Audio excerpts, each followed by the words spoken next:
From making money moves to building schools, we got Love and Hip Hop's Ferrari Karlie in the building. Stay tuned. You're tuned into Black Hollywood Live, the world's first digital broadcast network devoted entirely to urban entertainment and pop culture. Tune in right now. What's up, world? Back to our exclusive BHL conversations. We have a special guest today.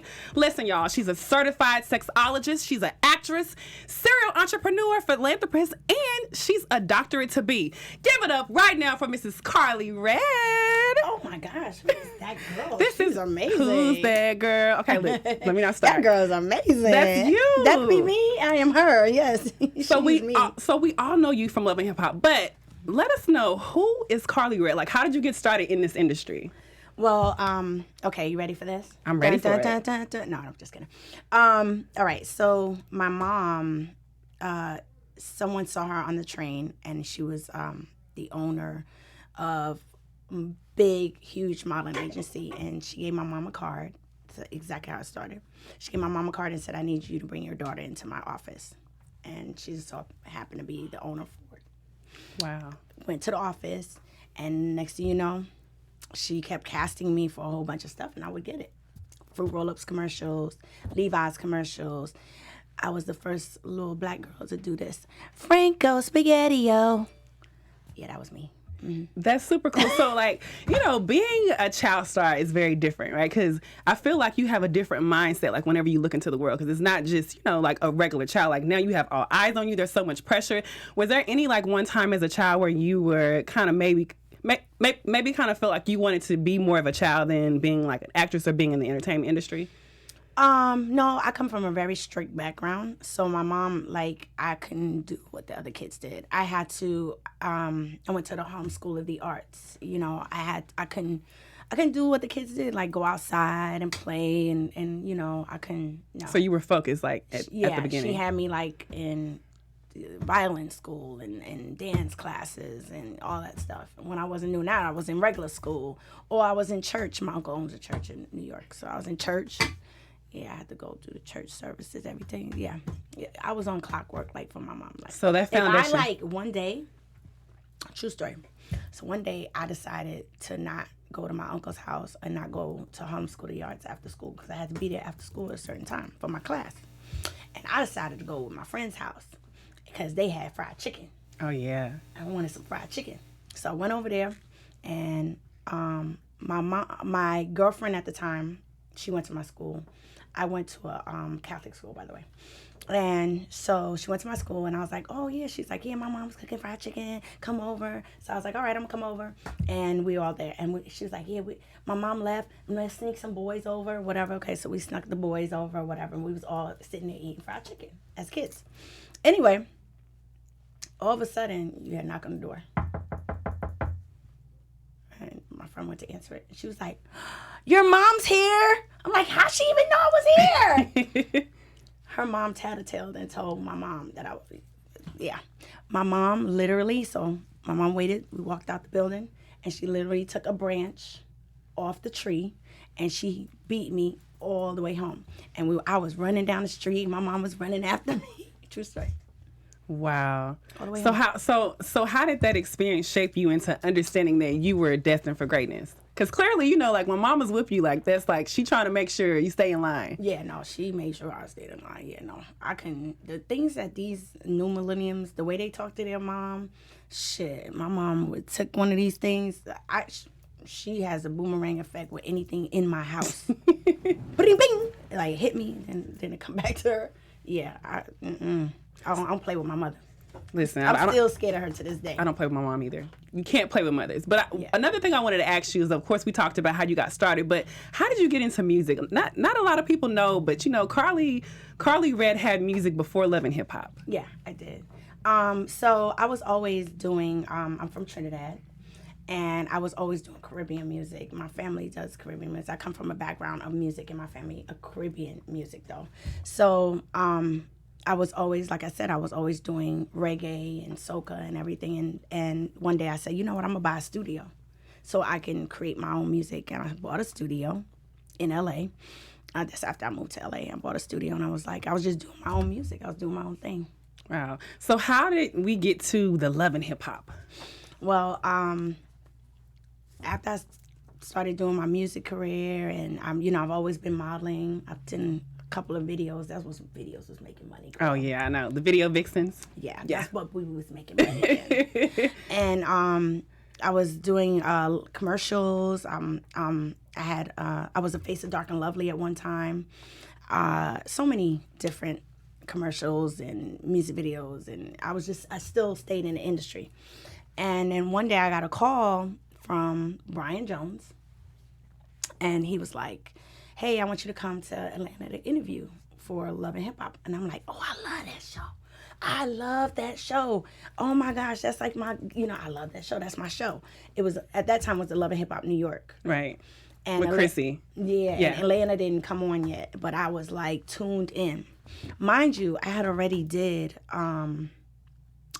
right before that, I had already did another show on VH1 called Scream Queens. Right. It was 10 actresses living in a house. Yes, I remember that. Competing for the role of Saw 3D.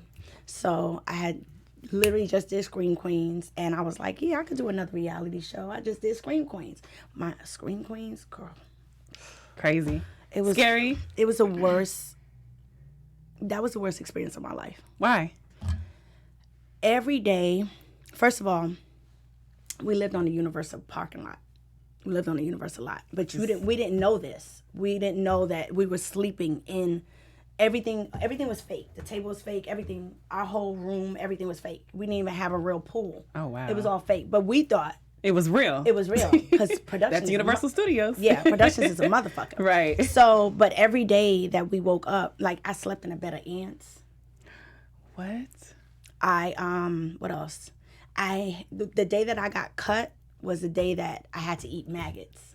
And all the other girls ate the maggots, and I was like, fuck this shit. Was this Scream Queens or was this like Survivor? Right.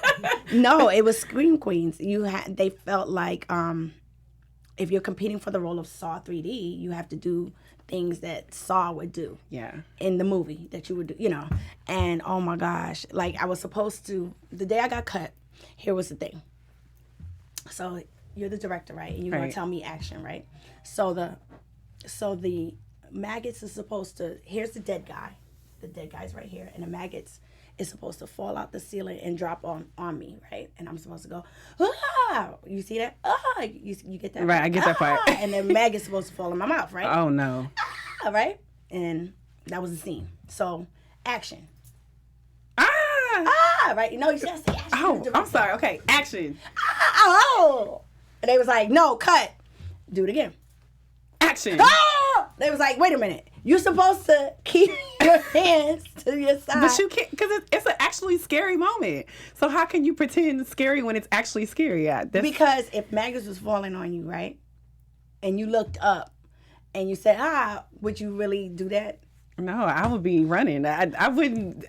I would be out of there. Like, yeah. So they was like, because I couldn't take my hand off my mouth. So they were like, no, she's not creating that for us. Yeah. But listen, let's talk about Love and Hip Hop. You've been on Love and Hip Hop for 8 seasons. Yes. Of course, we know Love and Hip Hop could be so many different things. It could be love, it could be drama. But what is maybe one of the biggest misconceptions that people have about you being on the show?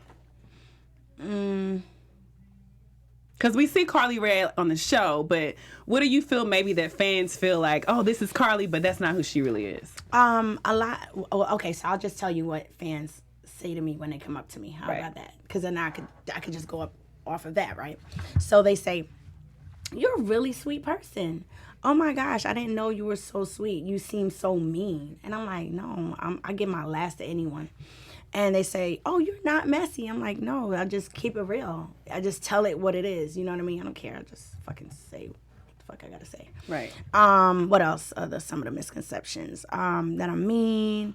That I'm not relatable. There's like, you're so relatable. I'm like, yeah, I'm cool. Like, we all human. At the end of the day, just because you see me on TV or just because you hear about me doesn't mean I'm not a human. So, like, how is it living, like, having a camera on you 24/7? Like, does it ever get uncomfortable? You just used to it now? Yeah, I love it. Yeah.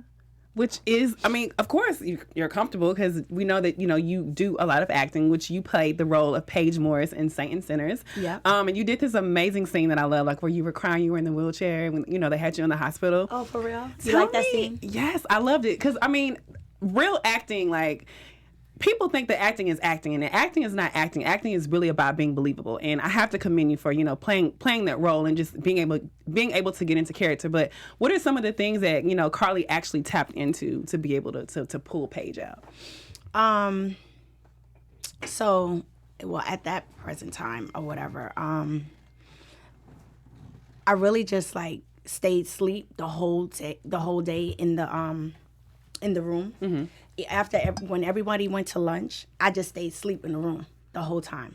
So if you were sitting in a hospital, if you were sick in a hospital, and for that particular scene, I'm sick in a hospital, right? Right. If you're sick in a hospital, you're lethargic, you're tired, you're not, you know what I mean? So after everybody went to eat, they all had lunch. The whole day, I did not move from that bed. So it was kind of like a method acting moment. Yeah. So I was just like, I'm not gonna move from this bed.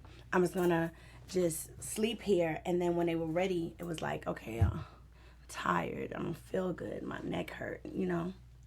So what do you normally think about in those moments, like when you're bringing your acting to life? I'm imagining it being someone that's close to me or something that's happened to me. I do a lot of substitutions. Yeah. Have you ever done any of the Ivana Chubbuck? About Ivana Chubbuck. Yeah. Chubbuck. I've read her book. I've taken a few classes who do those methods. I actually took some classes out here with Bobby Chance. Oh yeah, Bobby Chance is really good. Yeah. I took Bobby Chance for what? How many years? So many years. At that time in my class was Affion Crockett. Who else was in my class? So you guys had stars in your class. Like, man, and it was so many celebrities in my class. So I mean, like, does that put more pressure on you to like because whenever you're trying to do things with your scene partner, you have to be like on, but does that ever make you feel uncomfortable? Doing what? Like, well, whenever you were in class and you were actually practicing and you had all the stars around you, like, did you feel like you were able to just? No, at that time they weren't stars. Oh, so all you guys were kind of like in the making. Yes. Ah. And a lot of people that was in that class, we're close now, but it's like, damn, remember when we was doing this back then? We was just in the classroom. Right. Now we here doing movies and stuff. So yeah. So now, not only are you Shout doing... out to Affion Crockett, by the way. Yes, he is hilarious. Yeah, that's my bro. Hey, bro. Hey, bro, what's up? And he was also in my first movie. So people don't know this. I graduated from LA Film School with a degree in filmmaking. Wow. So maybe we have some directing coming along. And okay. I did that because I wanted to be an all-round, I call myself an artiste, right? I wanted to be an all-round artist where I can do music, I can direct, I can, edit films. I wanted to not just be in front of the camera, but behind the camera. So I went to film school, graduated with a filmmaking degree. And Affion Crockett, I begged him. I was like, bro, can you help me out? He was like, yeah, I got you. He was one of the lead roles in one of my films that I did in school. So what kind of films do you actually like? Me, I mean, I hate scary movies. And because I'm just a little, I don't like that. I live alone, you know what I mean? Right. Yeah. No, I mean, I get it because it's a little scary. Yeah. Kind of like a scary suspenseful. Yeah, but if they ask me to play a scary bitch, I'm a scary bitch all day. You know what I mean? I'll play a scary bitch, but do I want to watch? I don't like watching scary movies. No, I feel you. I'm like the same way. So I'll play whatever you want me to play, though. Because an actor is an actor. Right. So, I mean, like, because you basically have to tap into the character. Absolutely. And you're great at that, right? Yeah. Right. So, I know, like, we see love in hip-hop, but let's talk about this certified sexologist. Okay. Right? So, how did you get into sexology? So, sips tea. No. So basically you're giving us tea. Yeah. We have transitioned to tea. No, it's not a lot of tea, though. Okay, so... How I got into sexology was Doc Johnson had given me a deal for sex toys. And one of the ladies over there, shout out to Tao, Diplo Tao, and Scott, they're my team over at Doc Johnson. And they'd given me a little, sex toy line. And I was like, oh, okay. And she was telling me, she was like, if you really want to do this, you should become a sexologist. I was like, I don't know what is that or whatever. Well, when I started selling my sex toys, people come up to me like, oh, well, how do you use this? And what do you do with this? And how do I talk to my husband about this? And I'm like, bitch, just use a fucking toy. So now, like you realize you had to be an educator. Right. I realized that I had to educate myself to know what I'm talking about when it comes to these sex toys. So I said, you know what? I'm going to go back to school, become a sexologist. And now when I'm selling my toys, so what I decided to do, I said, you know what? I'm taking it another level. I'm going to go back to school, become a sexologist, get my sexology license. Now I'm able to talk about the toys. But not only that, I took it to the next level, and I'm on tour giving sex classes. Oh. We just finished one in New York. Mm-hmm. We did one. We did two in New York, right? We did two in New York. Long Island. You just did Long Island. Yeah, I just did Long Island. Yeah, I'm on a little sexology tour. It's called Intimate Conversations. Yes, and I actually saw that on your Instagram. I was like, listen, she's teaching. Now, as a sexologist, how do you feel that women are portrayed in the hip hop culture? So there's two different questions there.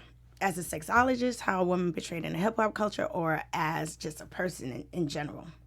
In the hip hop culture, and also as a person. Yeah. So how women are treated. I miss the days when the videos we were getting paid a lot of money, because I feel like it was more respected. Now girls are doing videos for free. Right. You know what I mean? It's different. It's totally different. I don't know. The industry has changed. The music industry has changed. The internet went crazy and fucked the whole shit up.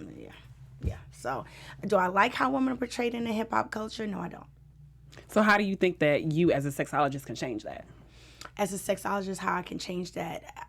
I can't because a person's going to do whatever they want to do regardless. Right. Yeah. A man going to cheat whatever he want to cheat regardless. A woman going to cheat if she want to cheat regardless. That's true. People are going to be who they want to be. If she want to take off her coat, she's going to take off, no matter what I say, I can't help her. Now, from that, as being a sexologist, we know that you did start your Karlie Toys, but let's talk about Mercy, your clothing line. Mm-hmm. How did that come about? So my daughter, right, she said she wanted to go to school for fashion when she changed her mind. But at the time, she was like, Mommy, I want to go to school for fashion. I was like, okay, I'm going to get into the fashion world, and I'm going to show you how to become a buyer, how to become this. And I bought my first store in Atlanta. Then I bought my second store in Atlanta. Then I bought my third store in LA. Then, and it just went on from there. But it started with my daughter. She wanted to be in fashion. And I was like, all right. But now she don't even want to be in fashion.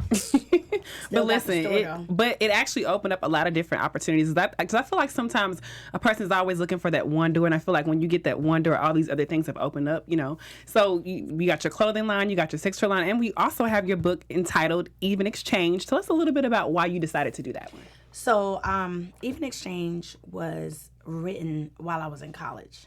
I went to Pasadena College as well, and I was just writing a book, writing in a journal. Did you go to PCC? Mm-hmm. Okay. Mm-hmm. So I went to PCC for a little while, right? I got my EMT license at PCC.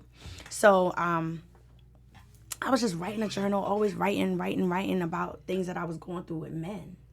And then one day I met Zane, and I was like, Zane, what do you think about this? Can you read my journal? She read it, and she was like, I love it. This could be a book. Okay, cool. And it's now a book. Just went from there. So, my advice to people, always keep a journal. You never know what's going to happen out of that journal. And now I'm going to make that book a movie. Oh, wow. Really? So are you going to be directing, or are you going to give somebody else the opportunity to do it? I'm going to give somebody else an opportunity to do it. I just might act in it. Okay, we'll see. Well, I know that, I talked about you building schools. You do have two nonprofit organizations. You have Giving Hearts with Love, and you also have Karlie's Angels. Can you tell us a little bit about those organizations? Okay, so Giving Hearts with Love Foundation is basically, it really helps the Caribbean. So right now we are giving back to Bahamas, because they just went through a disaster. Yeah, that disaster. Haiti has been going through a lot for a long time. Right. I visited Haiti one time and just went berserk. Like, oh my gosh, these kids need me, and they love me, and I love them. So I decided to build a school in Haiti. I was the first person to ever bring Kirk Franklin to Haiti. He's never been, but I saw that. Yeah, we did a free concert. So every year we've been doing a concert. I did Tasha Cobbs. I did, and so every year I bring another person to Haiti for a free concert to give back to the people and raise money to build this school, because their school, it's like, girl, it's so sad. It's really sad. It's like just some wood. Wow. And some chairs, and everybody's going to school together. So you can have a little baby all the way to a 15-year-old. Well, they're all going to school together. Wow. So they're all basically learning on the same level. It's so sad. Man. Well, that's amazing that you're doing it, because a lot of times I feel like, stars kind of have their stardom, but not everybody reaches back like they say it, but you're actually like being the hands and feet of change. Oh, yeah. No, definitely. And then once a month I do an etiquette class. Oh, nice. Where being a lady. Yeah, right. So, but I go and pick up all the inner city youth kids and put them in my Sprinter van. And you have a Sprinter van? Yeah, I have a touring company called Elite Tour Group, and we have party buses and Sprinter vans. And I take one of my Sprinter vans, pick up some kids from the inner city, and have their parents sign off, and I take them to dinner. I rent out like somewhere in a restaurant, like the back of a restaurant, I rent it out. And I bring all the kids in, and I teach them how to sit and eat with their utensils and napkins and all that stuff. And I just slap their hands sometimes. They act bad. Right. So, you're giving back so much, and of course we know that you are on Love and Hip Hop. How do you want to be able to change the way that women are portrayed in the media? The way that women are portrayed in the media? Because I feel like, it doesn't matter what show or what you see on TV. I feel like they always portray us as being catty, like we can't get along. How do you, because the numbers are speaking, like you have your own company, you're actually building and teaching young girls how to be ladies. How do you think that you yourself could be able to change that direction in which, women are being seen? Well, the only thing I could do is just, I hate that, and it's not just women, it's just black women. We always putting each other down. Yeah, that's true. And I feel like, as sisters, we should uplift each other. Shout out to Nene Leakes. Nene had a Ladies of Success weekend. Event in Atlanta. In Miami. No, it's in Miami. Yeah, and I flew out to do her Ladies of Success panel. She had different events and panels, and just having ladies, successful ladies all around from wherever. One lady came from Africa.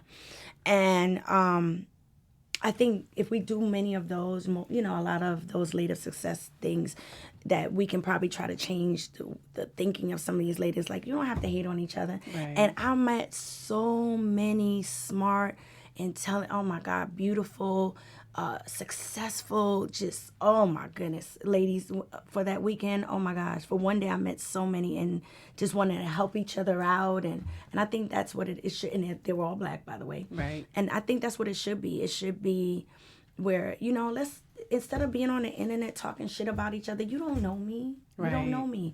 Let's help each other out. Let's figure out, how can I help you get a business? How can I? And that's what we were all doing. We were giving out each other cards. Like, oh, so you own a daycare? Okay, well, I'm trying to get a daycare. Okay, cool. Just like that real raw collaboration. Oh my gosh, the networking was ridiculous. Shout out to Nene Leakes for doing that Ladies of Success.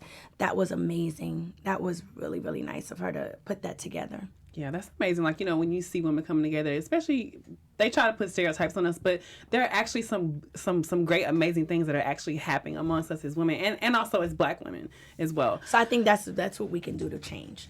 If we had more of those Lady of Success tours, and just women coming together and talking, and just instead of hating on each other. So, could we possibly maybe see like a sexology / successful women's panel or something I do together that all with the Empower time now. Women? That's a part of my, my sex tour. But adding like more like maybe like talking about how we as women can come together. I do that in my sex tour. Oh, okay. Well, listen, we need to get tickets to your next event. Absolutely. You don't even need to get a ticket. I'll give them out. Oh, listen, y'all. She said it right here. She's gonna give out tickets. I'm gonna give out tickets. Absolutely. So I want to talk about your recent award that you won. Well, first of all, congratulations for winning the NA BJ award for your book. Thank you. Amazing. But let's talk about the reality royalty event the award that you won on the VMA this year. Now let's talk about this, guys. Love and Hip Hop Atlanta beat the Vanderpump, and not only that, but MTV's own Jersey Shore. Yeah. So how did you feel about that? Yeah. I don't even know if I'm supposed to talk about this, so I ain't gonna talk about it. Okay. It was so many things that happened that night. Yeah, it was a lot. Should I give him the tea? Yep. Give it to him. I mean, this is your hour of power, so to talk about that. Okay, no one knows this. Okay. So it's me, Scrappy, Bam, Spice. We're all sitting at a table, and our nominations came up, and they're like, and we, and then we're like, well, we ain't gonna win, because we noticed that everyone who won had like a teleprompter. But we didn't have a teleprompter. They had a teleprompter what they were going to say, and I was like, everybody won. I'm like, oh, we definitely ain't winning, so we were just gonna sneak out the room, okay? Right. We had a deal. We all came together, had a plan, stuck by it. Cool. So when they said, and Love and Hip Hop Atlanta, we're like, nah, we ain't win. The producers came over and was like, get up. I'm like, Us? so if you notice, I'm doing this. He's like, get up, it's you, get up. I'm like, okay. So we're going up on stage, and this is the award, right? Johnny Bananas, I think that's his name. Whatever the guy named from Jersey Shore. Your Jersey Shore. Mm-hmm. He went up on stage and was like, I want to accept this award. He did a Kanye. Oh, what? People don't know this happened. Oh, wow. This happened in real life. I want to accept this award. So we like this. This the award, right? Right. We like this. So he got the award. We're like, he's like. So going back and forth? Yeah, it was tugging. It was so great. I'm pretty sure they probably edited that out. Oh, of course they did. You know they did, right? So we're like, oh my gosh, like, get off the stage. This is our moment. He Kanye'd us all day. Like, it was crazy. It was crazy. And he was just like, I want to accept this award. He's like, we deserve this award. Jersey Shore deserved this award. Love and Hip Hop Atlanta. If you ask anybody, nobody knows who Love and Hip Hop Atlanta is. Okay. Clearly not, because the numbers said something different. Right. So we got off stage, and everybody was just like, how are you guys okay? You feel a certain type of way? I think Scrap, Bam, and Spice, we all handled it very, very classy. Right. Even me, I handled it with class. I did, we didn't do what they thought. What you could have done, right? Oh, I wouldn't have did that. Not at the MTV Awards. Well, I mean, of course, it's like reality TV, so people are always looking for drama. So they were probably looking for that. But you know what? Listen, we stay high. We don't go low. Yeah, no, and everybody was like, we have reached a level of, we're not gonna act how they think we're gonna act. Right, exactly. I'm sure they thought we was just gonna go the fuck off. They thought that you're gonna go Love and Hip Hop Atlanta. Right, they really did. And but Scrap but I was shocked. I said, damn, what the fuck? He really did Kanye me. Yeah, but when we got off, everyone was doing our interviews, and they were just asking us, like, so how did it feel to be Kanye? And da-da-da-da-da. What? It was crazy. Wow. It was crazy. But we won, So, and I'm happy that we won, because it feels good to know that everyone who's been watching all the years, that we really, really, they've stuck by us, and they're our real fan base. yeah, I mean, Love and Hip Hop Atlanta, I feel like it's gonna be there just forever, because it's just you guys have such a mixture of so much going on, and I mean, and I feel like you have so much success from it. So, It's definitely a great platform. Thank God. Thank you, Mona Scott Young. Thank you, Stephanie Gale, Brian Jones, everybody over at VH1. Everybody over at Love and Hip Hop. Yeah. Now, speaking of a Kanye, LaShawn. Speaking of a Kanye moment, I have some questions for you. These are called the Karlie Q's, okay? Questions for you. Talking about Kanye. So Kanye just came out with this new album, Jesus is King. I didn't get a chance to listen to it. You haven't listened to it at all? I'm sorry. No, it's okay. But I want to ask you this. It made the #1 Billboard charts, and he's not even a Christian artist. So how do you feel about, artists crossing genres and basically hitting the Billboard charts? Do it. I'm not a hater. Do it. If you can cross over to country, heavy metal, Christian, whatever, I'm not a hater. Do it. Would you ever cross over? I'll do whatever. It's gonna make me some money. Shit. I'm not. Whatever. It's like, hey, if people want to say, "Oh, you made a heavy metal album," okay, I made a heavy album. Cool. Whatever you want to call it. Cool. So you're down for it. Okay. Well, let me ask you this: who is the holy trinity of male hip hop? Give me like a 3. Holy trinity. So what would be like your idea of like the 3 best artists, like hip hop artists out, male and female? Hip hop, male and female. I love Lil Wayne. Okay, Lil Wayne, Dean one. Yeah, I think he's so talented. Just Lil Wayne? I mean, right now. You saying right now? 'Cause Yeah. I can't say Biggie or nothing like that because you said right now. Okay, Lil Wayne. Okay, and then and then give me a female. Female. Oh, it's so many. Just one. It's so many. So many? So many. You got Nicki, you got Rihanna, you got Beyonce, it's so many. It's so Hip hop. many. Yeah. I feel like You feel like they are? Yeah. I mean, listen, Beyonce started rapping on, No, you know. but she's definitely, Beyonce is hip hop culture, period. She is, for Period, sure. Pooh. She is. Hopefully we'll see a rap album come out one day. Oh my gosh, that'd be crazy. Listen, are we speaking something to existence? Right. Okay, so last but not least, I want you to give me a little freestyle. Okay. Ready? You need Right a beat? now? Yeah. Okay, Let's do cool. it. Let me think.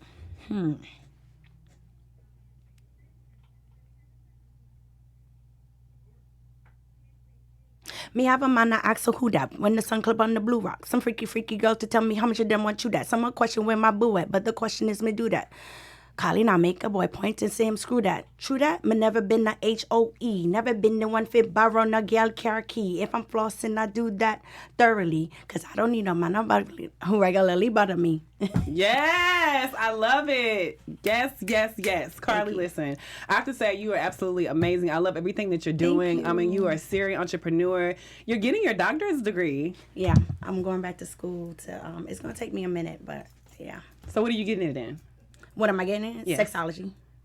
Listen, Karlie, you are a woman beyond like years. Like I shout out to you so much because a lot of times, like people they just want to be a star, but I feel like you're doing so much in the community. I feel like you're really showing a lot of women that, they don't have to, fall aside to what society wants, but we can actually go out, we can have our own businesses, we can be able to do a lot in our community. And I just want to say I absolutely commend you for what you're doing. Thank you. Oh, and I'm opening a 24-hour nail salon in Vegas right now. So so it should be open in like 2 weeks. 2 weeks? Listen, if you guys are in Vegas, make sure you check it out. Check it out. Anything else you want to share with us?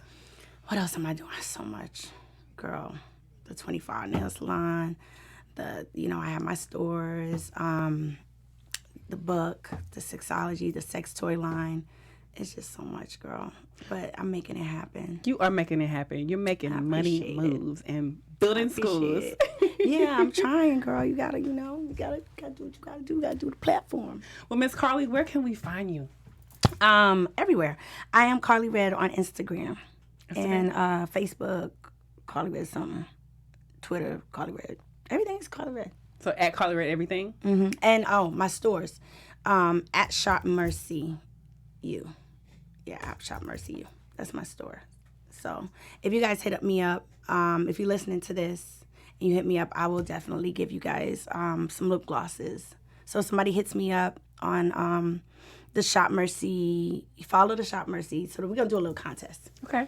Contest is they have to follow Black Hollywood Live. Yes, BHL. You have to follow BHL, number 1. They have to follow Karlie Redd. Karlie Redd. And they have to follow Shop Mercy online. At Shop Mercy online. Mm-hmm. And I will give them a gift. And they, DM as well, because they have to DM the details.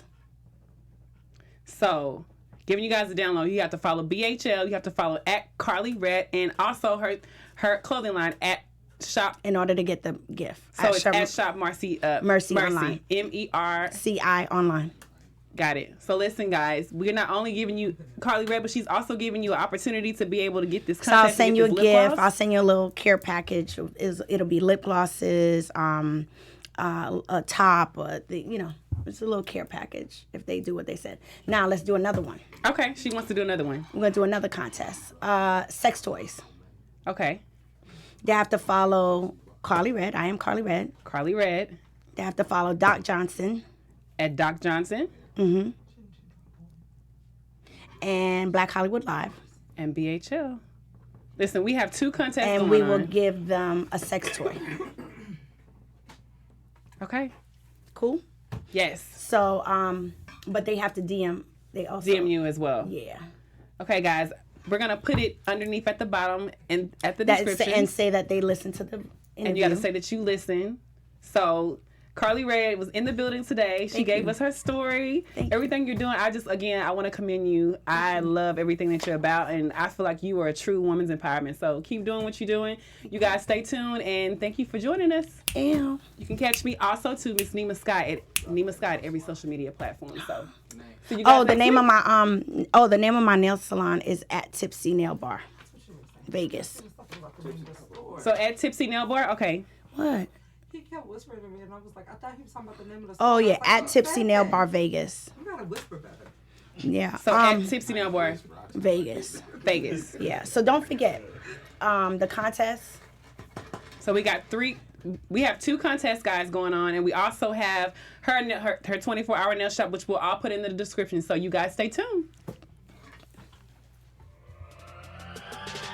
On behalf of our BHL staff, we would like to thank you for tuning in to Black Hollywood Live, the world's first digital broadcast network devoted entirely to urban entertainment and pop culture. Check out our Black Hollywood Live YouTube page for even more great programming and amazing content, and be sure to subscribe and like our channel when you do. I'm your BHL host, Nakia Monet, and you can find me on all social media at Kiki Boom Boom or at Black Hollywood Live. Black Hollywood Live, Hollywood redefined.